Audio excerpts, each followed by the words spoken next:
So I wanted to take y'all back on a trip down memory lane to one of the most craziest and memorable years thus far of the 21st century, 2007. 2007 was a year not too far removed, but so far away where it literally feels like a fever dream. Here's what I looked like in 2007, and here's what I currently look like today.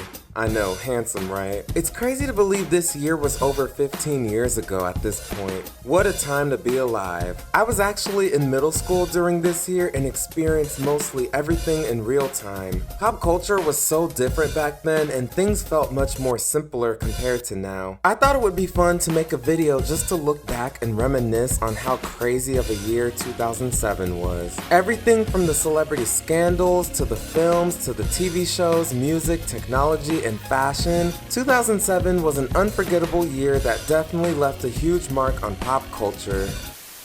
So back in 2007, social media was still in its infancy and celebrity culture was at an all-time high. There was no such thing as the Shade Room or Hollywood Unlocked. Instead, we had to rely on sources like TMZ or People magazine to get the latest inside scoop on celebrity gossip. This was the era when the media had this weird obsession with celebrities, specifically white women like Lindsay Lohan, Paris Hilton, and Kim Kardashian, which we'll talk about Kim later in this video. I mean, everything these celebs would do would just become major mainstream news for some reason. They couldn't go anywhere without being hounded down, harassed, or chased down by the paparazzi. It was just so crazy and weird. Nobody was safe, including the Princess of Pop, Britney Spears. After achieving so much success throughout the decade, becoming the ultimate it girl of the 2000s music scene, things took a wild turn for Britney on the night of February 16th. Long story short, she ended up shaving her head at a salon due to the constant pressures of being a celebrity. When I tell y'all, this was definitely one of the craziest stories of the year. I mean, you couldn't go anywhere without seeing the magazine covers of her bald head followed by all of the negative press that followed. It was just a weird time. She performed at the MTV VMAs later that year and it was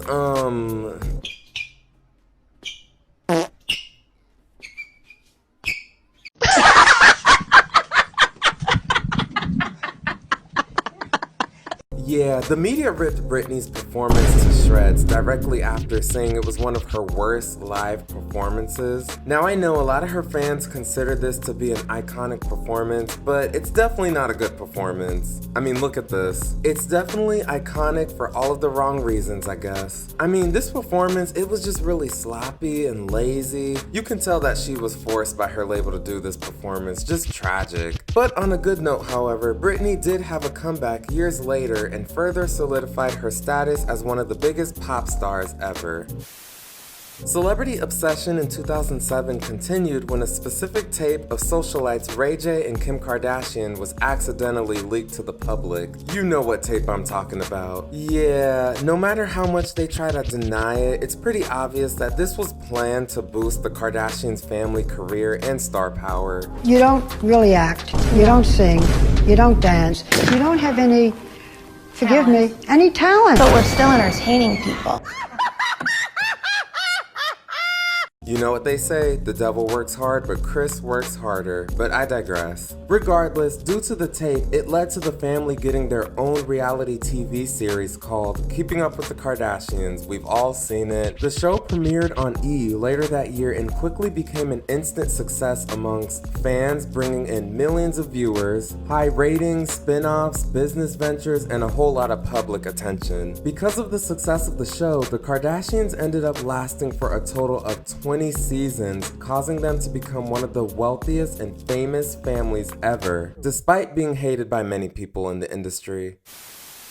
So this was a great year for film and a time long before the Marvel takeover. 2007 showcased a wide variety of genres including action, comedy, sci-fi, and animation. Some of the biggest films of the year were actually sequels for films that were released in previous years, like Pirates of the Caribbean at World's End, Harry Potter and the Order of the Phoenix, Spider-Man 3, The Bourne Ultimatum, and Shrek the Third. This was the year of big budget films like 300, which was was truly a spectacle with its use of CGI, making it one of the greatest action films ever made, and National Treasure, which is a very underrated live-action Disney film in my opinion. Will Smith starred in possibly his best role, I Am Legend, which is just such a great film in my opinion. I haven't seen it in so long, but I just remember it being a really good film. We also had some comedies like Norbit, Enchanted, Juno, and Superbad. Honestly, I feel like a lot of these films just wouldn't exist today with everybody being so sensitive in this PC climate, but I digress. Animated films also saw massive success this year with films like The Simpsons movie, Surf's Up, Meet the Robinsons, and the best animated film of the year,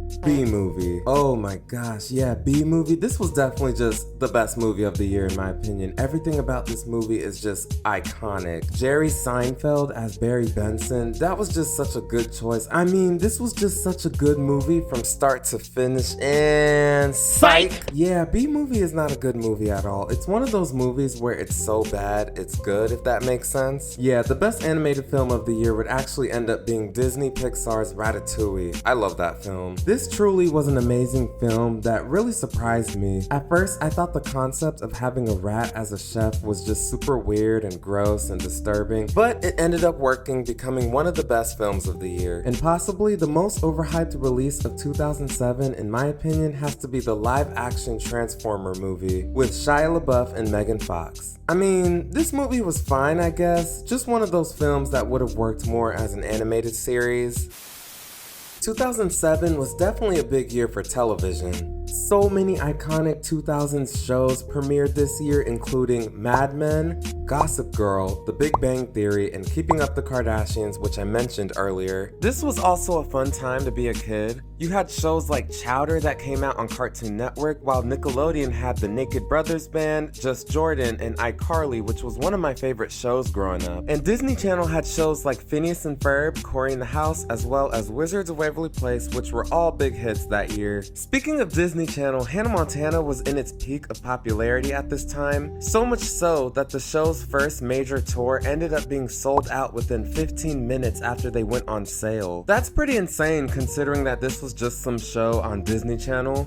Yeah, this show definitely had all of the girls across the country in a chokehold. What a time to be alive. But the biggest thing as a child in 2007 had to be the premiere of High School Musical 2. I mean, the hype and anticipation surrounding this film was just insane. After the success of the first one, they followed up with the sequel, and boy did they deliver. Better songs, better choreography, brighter colors, more character development, you get the point. This movie ended up breaking so many records, having a total of 17.5 million viewers on its premiere night, which is just pretty insane and just showed how massively successful the High School Musical franchise was back then. It also ended up being the second most watched televised event that year. It was just an event, you had to be there.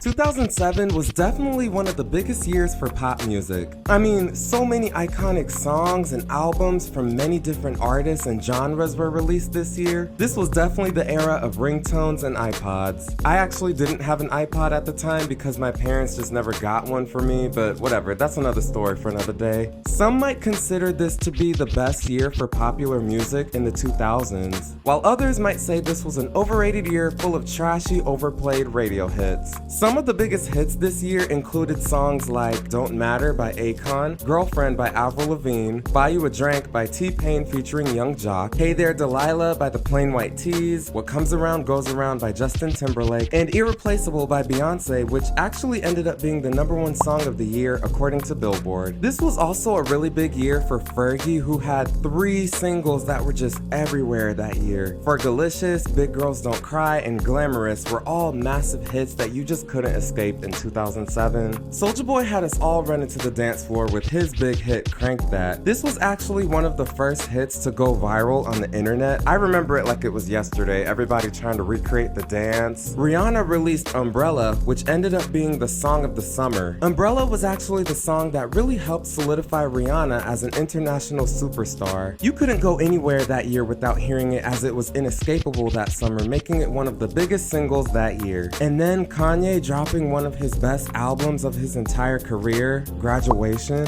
Honestly, a very underrated album in my opinion. I suggest everybody stop what they're doing and listen to it right now. So in conclusion, 2007 was definitely one of the most memorable years that we've ever experienced thus far. So many major pop culture moments happened, you literally had to be there in real time to experience it all. There were so many other things that happened this year that I didn't mention, like Amy Winehouse winning Best New Artist at the Grammys, the launch of Netflix, the first ever iPhone being released to the public, Anna Nicole Smith's death, Club Penguin, yes, Club Penguin, that was a thing, the Virginia Tech school shooting, and Prince performing one of the most memorable Super Bowl halftime shows ever, all while doing this all in the rain. Just iconic. I mean, Prince, he was that dude. We also survived the economic recession that was going around this time, and thankfully I was a child so I didn't really experience that, but you know, it still happened in 2007. Like I said earlier, 2007 was definitely one of the most exciting years for pop culture that we will never forget. Thank you guys so much for watching this video. I really appreciate it. Please feel free to like, share, and subscribe for more fun videos just like this. See ya!